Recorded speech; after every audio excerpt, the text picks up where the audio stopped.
amigos y amigas, ¿cómo están? Les mando un saludo, soy Anand Dilbar. Estoy aquí con nuestra maestra y queridísima amiga Shakura.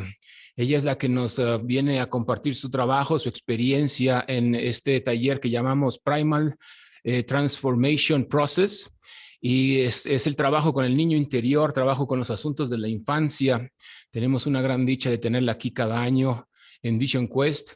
Y quiero platicarles un poquito antes de empezar con nuestra charla, que para mí este taller lo tomé en el 2003 en India con Shakura y transformó mi vida. Saben que soy lo que soy gracias a haber cursado Primal en ese año 2003. Gracias a Shakura yo entendí que todos mis condicionamientos, todo lo que traía en la cabeza no era mío, era de otras personas, de mis padres, de la sociedad.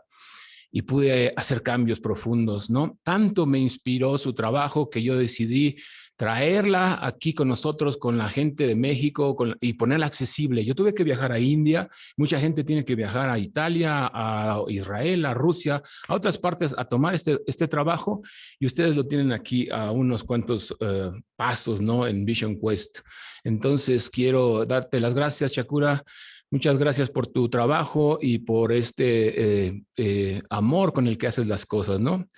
I'm going to start in English now, and we're going to have subtitles or translation. Yeah, I understand. Okay. Yeah. Okay. So, Yeah. welcome, Shakura. Thank you very much for this chat. And let's start by talking about you. How come you become interested in the inner child and the childhood work? Mm-hmm. Well, first of all, I want to say thank you. Well, right now I'm very touched by what you said.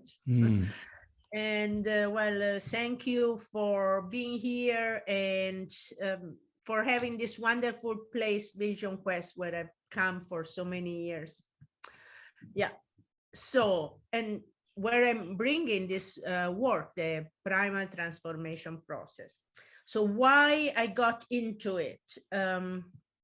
Well, first of all, I had done a lot of therapeutic groups in the beginning of when I first went to Pune, to Osho. Mm-hmm. I had done like maybe 10, 12, but not primal. And later on, about 10, 12 years later, I was already with Osho, 10, 12 years, came a workshop, a very intensive workshop working on childhood. And so I attended that. And that was for me my breakthrough. I mean, I loved that workshop. It opened my eyes.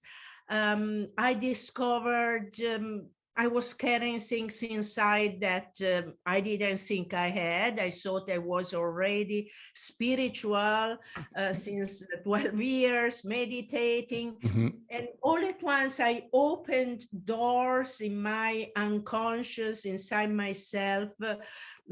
I thought I was so different than my mother, for example. Of course, I had a very different life. I was there living in India in this commune with the Indian master. So I was not the housewife my mother had been. So I thought I was the opposite. And then I had these realizations that I just scratched a little bit and I was scaring my mother. And I had the most amazing realizations there. So I totally fell in love with this work. While I did this work, I was actually already a therapist. I was working, I was a rebalancer, I was leading groups and giving sessions of body work and body-mind oriented therapy. So, and something, especially after I did this workshop on childhood, something very interesting happened.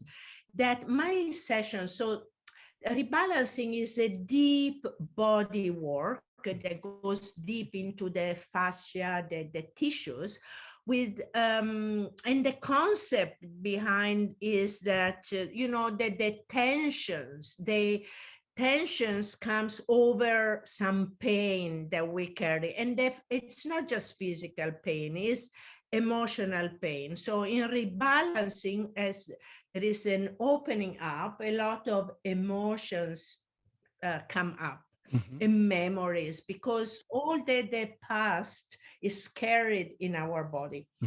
So especially after I did this workshop, in the sessions, people were having memories of childhood, of the birth, even traumas and abuses they didn't remember, or maybe they were aware of, but they were coming up very strongly.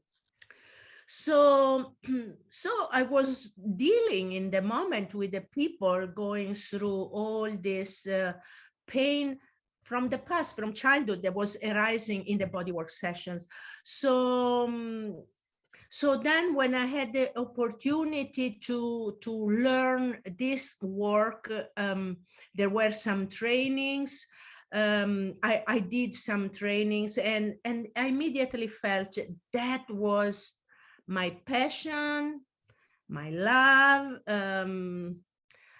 For me, it's the most meaningful, important work, even though it's hard work. It's hard for participants. It's hard to facilitate it, but it's so rewarding.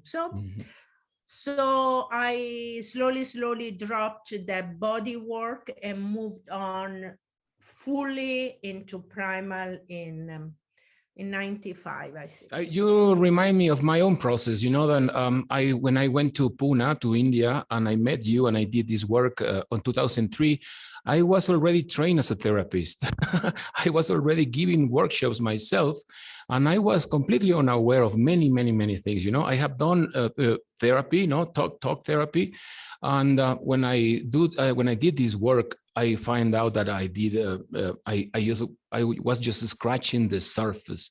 So that's why I find it so important. You show me a part of myself that I didn't know. No, and I was just like you, and I rebellious. No, I am in India. My father has nothing to do with me. My mother doesn't even understand what I am doing.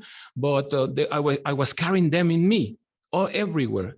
I remember when you say that it is important to live in the present, but if you don't work with the past, you're carrying the past with you, and the past is working throughout your life every time, no? So you think that's the most important part of working on the childhood issues? Being aware of what happened to us, because if not, we repeat it in our relationships, in our life.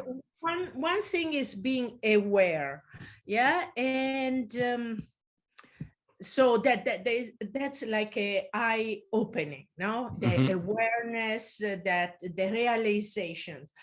In the context of the workshop, which is, as you know, with isolation, it's a little bit like a pressure cooker, now, like, many hours working a lot. So this allows this realization to not just be something in the mind, oh, I understand this, because many times we do understand here things, but it allows this awareness, this understanding to hit deeply, like the awareness becomes like a sword that might cut patterns, yeah?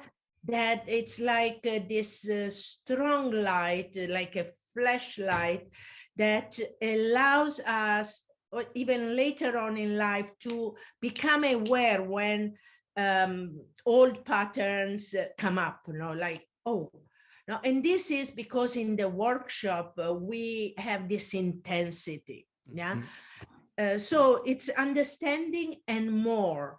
It's also about bringing up to surface the wounds, the pain that we carry, because we carry a lot of pain from childhood, a lot of wounds, a lot of traumas that are still there, because a child cannot feel 100% completely the pain, the devastating pain of certain situations.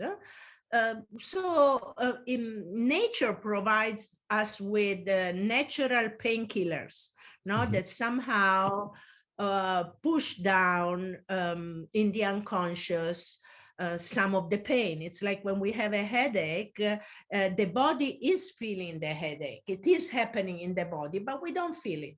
So the same, a lot of emotional pain, but it's there and keeps on running our life. We are not aware of it till when we come to the group. That's what an awareness.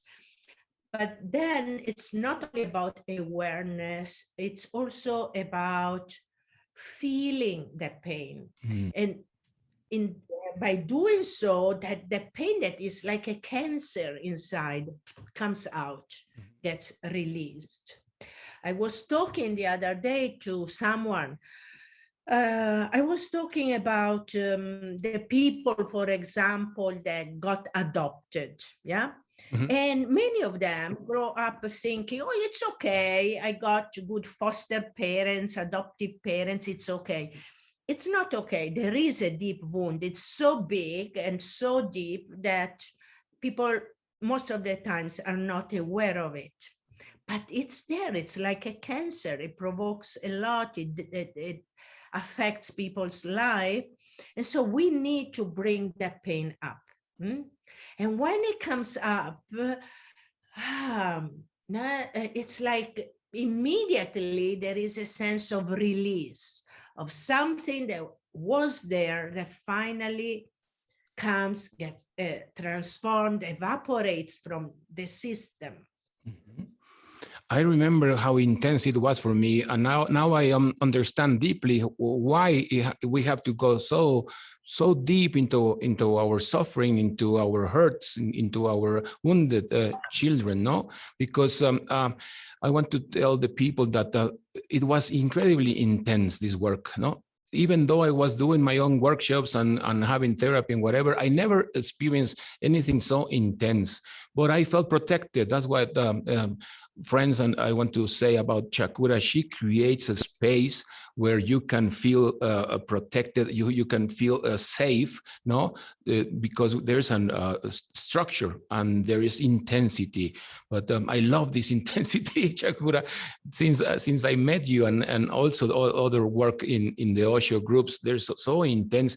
I understand that we have to go deep, no? I mean, talking and a little bit of in the surface is not enough. If we want transformation, we have to go into the intensity of feeling, into the intensity of realizing what's wrong with us and how to fix it. No, that opens the door for a new perspective. Interesting. So what other consequences are there for not working in our childhood issues? Because I think in our relationships, there's a mess, no, because of that. For example, relationship, but first of all, on a physical body, no? I was saying how I started by being a body worker. So all this pain, emotional pain, becomes tension. What is tension? No? Also the muscular tension is creating kind of a numbness around a pain. No? So when one opens up that tension, then that pain, which is also emotional, comes up. So we carry a lot of pain, and it's not only in the muscles, it's in the organs. So in the long run, this becomes sickness. Yeah.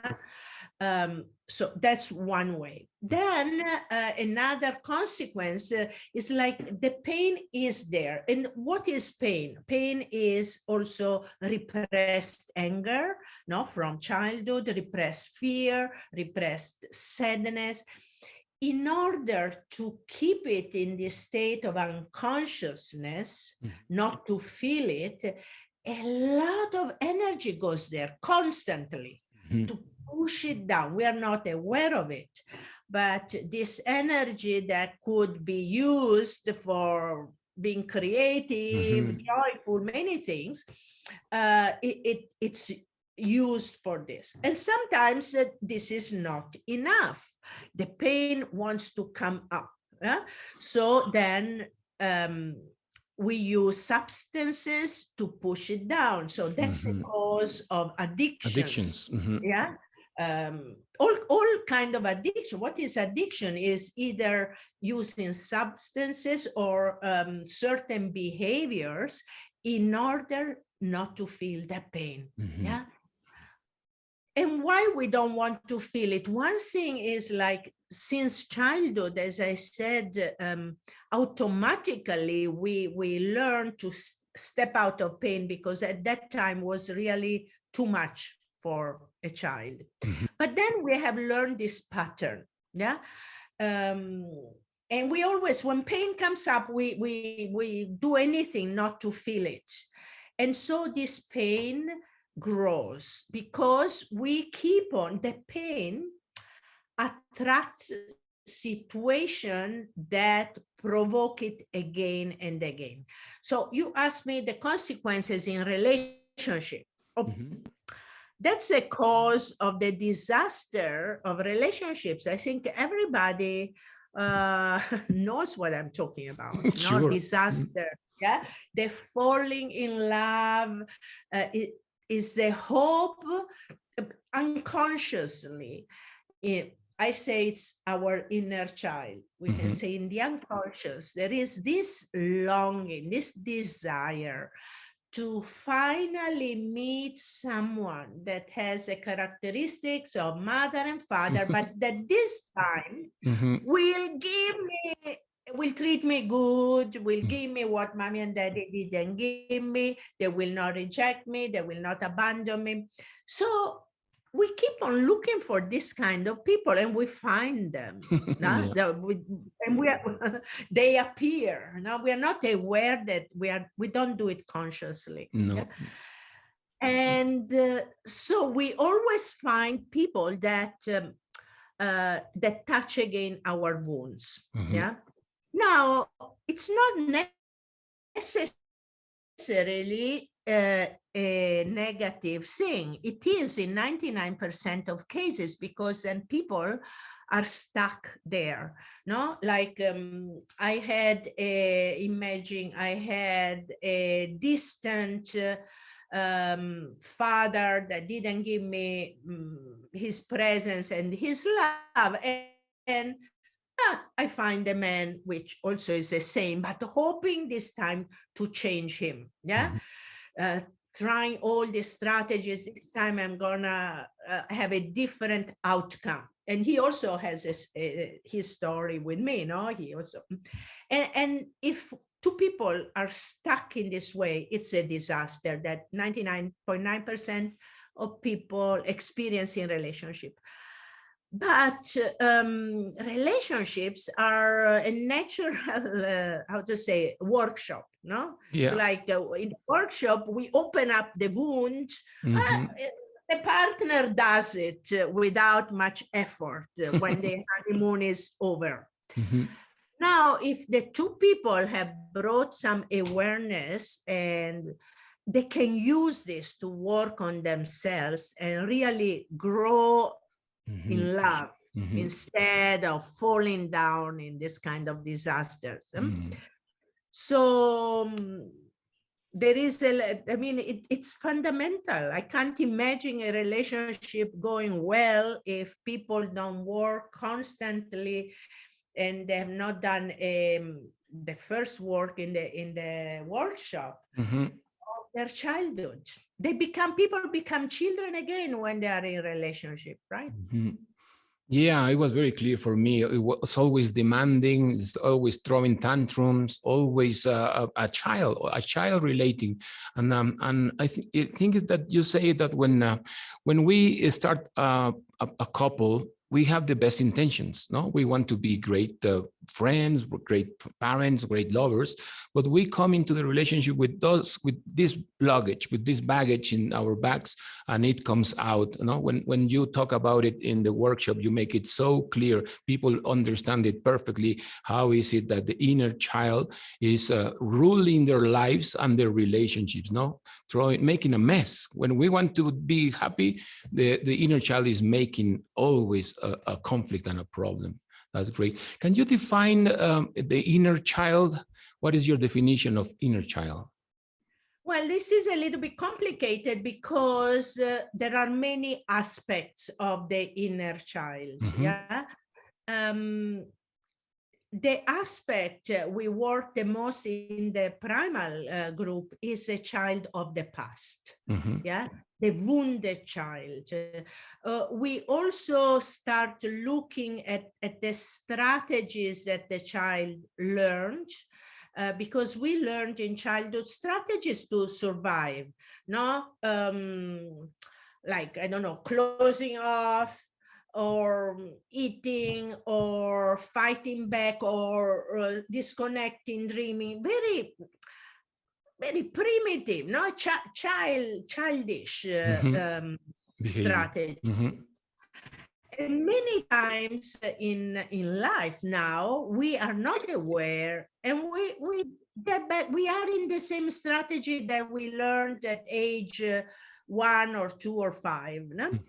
Okay, so that's what I call the child in the strategy. But then there is the wounded child, is all this pain, the accumulation of this unresolved, unprocessed pain that is there. Yeah, it's like it's in the unconscious. But this inner child, this part in the unconscious, rules our life. Is the part, for example, that chooses a partner. We have good intentions here, but who is acting out, who is coming out in life?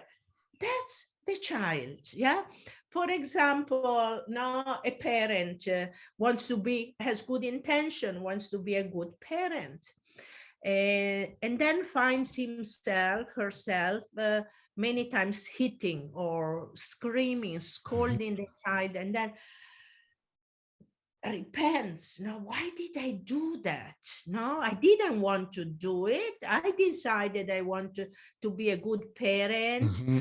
Or in relationship, how many times one makes a tantrum, a scene, says ugly things, and then one repents.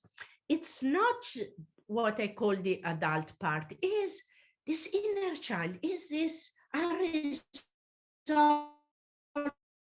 pain that comes out. Yeah.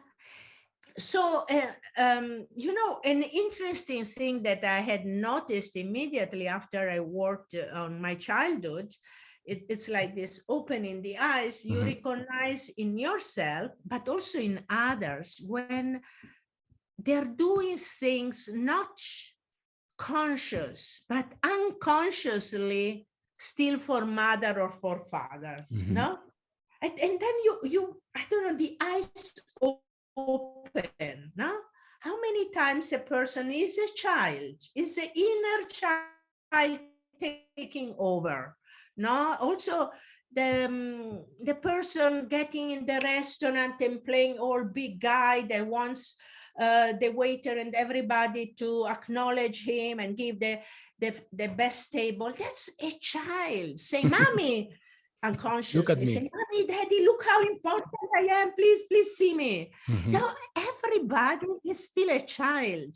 Yeah. It's the inner child is a part in the unconscious. So we want to look at it. So I make friendship with it, and so that it doesn't run our life anymore. I know, yeah. People will learn when they come how amazing it is to realize our behavior. It is run by unconsciousness. No, I've been with you 11 times in the primal as a translator or as a helper, or I did myself, and I cannot stop being amazed. Like again, saying, "Wow, that's the reason why I do this. Oh, wow, that's the reason I behave like that. Oh, wow, that's the reason that we're in a situation in the world right now. The inner child is fighting. The inner child is making problems. Is creating this trouble. No. What can we say about the importance of doing this workshop? The benefits. Shall we talk about the benefits? Yes. Maybe you say about your benefits. Okay, very good. Well, I want to talk about the benefits for me for this workshop. You know, it's like this group, I said it already, it opened my eyes to a reality in me that was not clear. I was repeating a pattern. No, I was like doing what my father said. My father had died 14 years before my own work in Primal. And I realized that I was following his track, doing exactly what he used to do. He had a problem with alcoholism, and so did I, in the very exact way. I was running for money, I was running for success, I was running for all the goals that the society give us, and that was not me. That was not me at all. I discovered in Primal and with Osho that I was like a traveler, a seeker, an adventurer. I was something else. I was not that. And also, you know what, a byproduct of this workshop is that I was the best parent that I was able to be. No, after the light that came to me about my own childhood, I became very respectful with my own daughter, with Jordi. So of course, I made mistakes. We all make mistakes, but I made less mistakes. You know, I was very respectful. I was not intrusive. I gave her space. So many things that I learned in the primal work in myself, and I keep learning, friends. I want to say that every time I assist or translate with Shakura, we keep learning not only about the inner child, but about relationships, codependency, addictions, anxiety. Everything is related to our childhood. So it's so important to go there in a intense process, not on the surface. We have to go deep, and this structure and Shakura's work takes you there. No, you cannot hide. That's amazing. You cannot hide. You cannot run away. So that's why we love it. So I see people coming into the workshop being sad with this face, no, like they carrying a weight, and they leave so open and so beautiful. They change. And that happened to me. So that's why we do this every year, Shakura, and that's why we love you so much here, because of the transformation I see with the people. It is so amazing.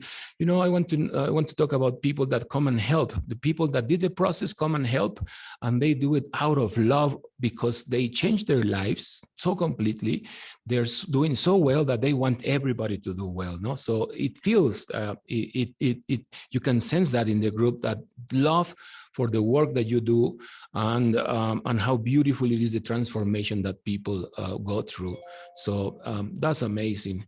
I want to invite everybody not to miss this opportunity. Shakura is coming from all the way from Europe to do this just for us, and it's a great opportunity. And we have a beautiful space, as Shakura mentioned. Vision Quest is a paradise in the middle of the forest, so we can work and not to think about anything else. We can just relax and enjoy our work, in your work, and be in the structure, no, completely completely focused in what we're doing. So that is just great. Is there something that you want to say to the people in Mexico, Shakura, about coming to this workshop that we love so much? Yeah.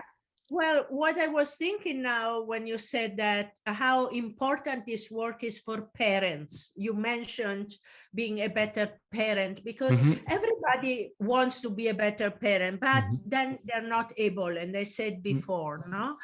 And the only way to become a better parent as a better partner is connecting with the child we once were. When we feel the pain, the humiliation, the hurt of abandonment, the hurt when we were beating, when we feel it, we just cannot do it to a vulnerable being, to our children, someone who is bad. We cannot, not because moral is wrong or because we have this idea, we just cannot.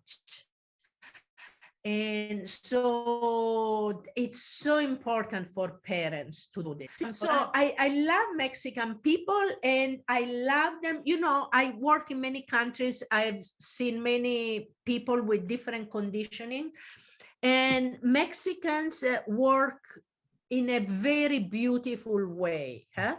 I mean, many Mexican people are very aware that they didn't have a good childhood. You know, they are very aware. So we don't have to do a lot of work to make people aware. They know it. They know they carry the pain. Such beautiful people, like, you know, as a country victim of other countries.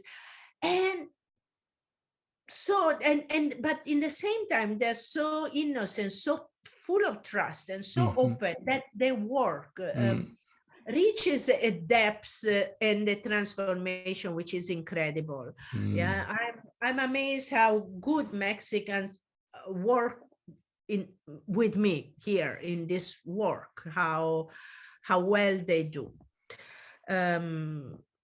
What to say? So come. So calm. I mean, yeah, well, actually, I never say calm because I know people have to feel it. You know, they have, when they feel that's the right moment. Now, I want to change. I'm ready. And well, yeah, so what I can say, feel it in your heart or in your belly. Yeah, because here, that's a place of the inner child, and maybe the inner child is there saying, yeah, come and get me, come and rescue me. Yeah.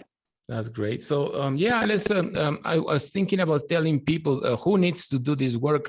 If you are in a codependent relationship and you don't know why you have so much trouble, if you keep into a pattern of relationships again and again with the same kind of person, if you have an addiction, you're going to find out why is it that you need to feel this need, this emptiness inside you. If you feel sad and depressed, and I mean, if you're not feeling good about yourself and your life, if you want to transform, I mean, if you want to be free, come and do this work, because you're not going to be free if the past is ruling your life.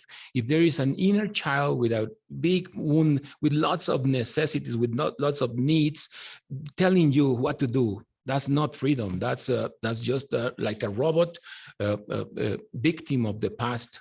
You're going to be free when you bring light into what happened to you, in how your personality was created and how you respond blindly to it. And then if you see that, then you have a choice. Then you are going to be able to choose differently, to behave differently. So that's why I get excited, because this is something that we love. They really, really, really see the transformation in me, in people. So that's why we do this. Thank you, Shakura, very much. I will see you. All the dates and all the information is going to be around here in the video. So, okay, thank you. Thank you. I'm really looking forward to coming back there, to that amazing place, so beautiful. People are so in love with that place. yeah. And to see you. And thank you. Thank you. See you here then. Yeah.